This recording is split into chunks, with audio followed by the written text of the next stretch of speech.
rules. $1,500, $2,000. $1 million once. $14,000 it is. $1 million twice. $44,500.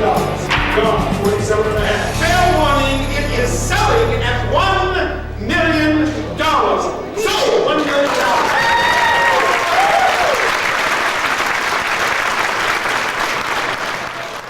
Hi, my name's Dudley Browne. I'm the Senior Consultant and Chief Cataloger for the Lamp and Glass Department here at James D. Julia Auctioneers, and I'd like to thank you for visiting our site.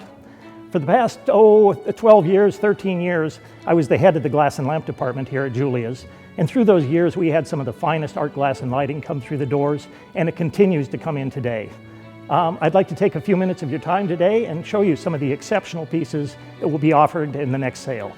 There are two basic ways that Cameo glass is cut or carved. There's the acid method, in which the craftsman will paint an acid-resistant material over the areas that he doesn't want to be touched by the acid, and then dip the vase or whatever into a vat of acid for a specified amount of time, bring it out and clean it off, and the glass will be cut away around the part to be saved. There's also a wheel carving method, which is where a craftsman actually sets at copper wheels impregnated with diamond dust and actually carves the glass away to create the pattern formed.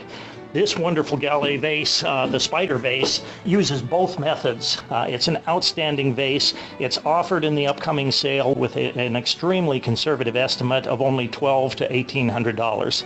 One of my favorite art glass techniques is the Pâte de verre technique, in which colored glass powders are mixed into a binder to create a paste, and then the glass artist will press that paste into a mold to create realistic colors and themes.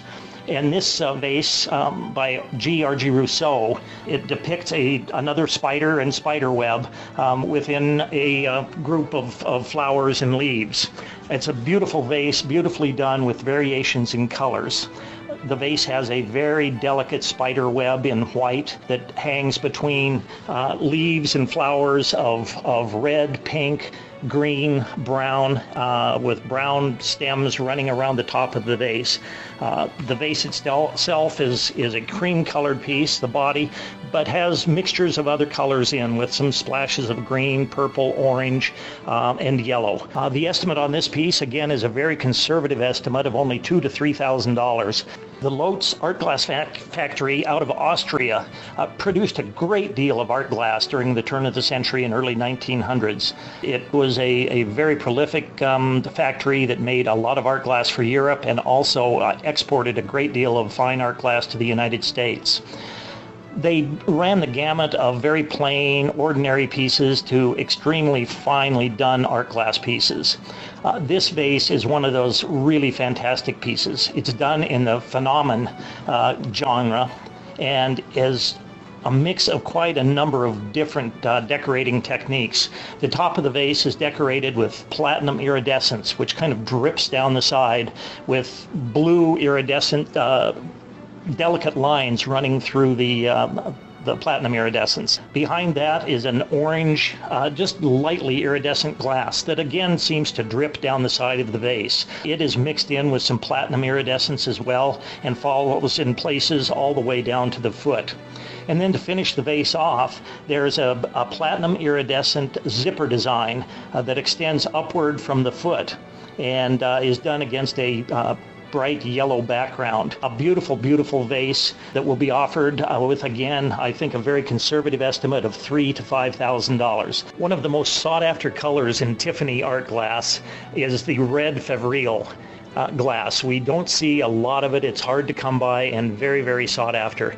This vase is a spectacular example. This one has the best red color that I've ever handled.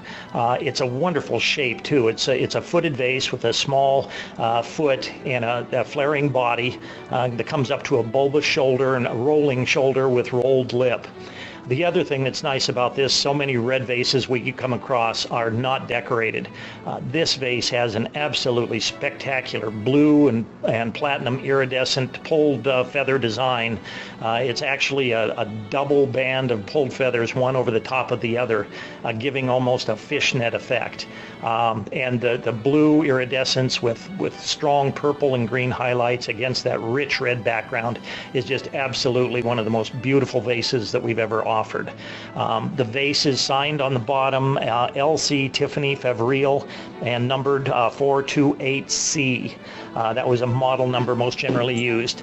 It's coming in with an estimate of $20,000 to $25,000, and we expect there to be a great deal of interest in this spectacular vase. If I had to choose my favorite art glass technique of all of the fine art glass that I've handled and seen through the years, it would have to be Galle's marquetry. Galle patented the marquetry technique in about 1898. In the case of this vase, it's inlaid with two butterflies, a red butterfly and a peach and white butterfly. Another thing that I love about this vase is that the carver just didn't leave the butterflies alone. He also carved in some swirling lines to give the feel of wind carrying the butterflies through the air. Internally decorated as well with an amber colored glass at the bottom, the clear glass center with the controlled bubbles within the clear glass giving a real texture feel to the piece, and then shading to a purple at the top. It is going to be offered again at what I feel is a very conservative estimate in the catalog at $9,000 to $12,000. A beautiful piece, would be a great addition to anyone's collection. Now 35,000, now 37,500. 35,000, now 37,500. 35,000 once, looking for 37,500. Twice.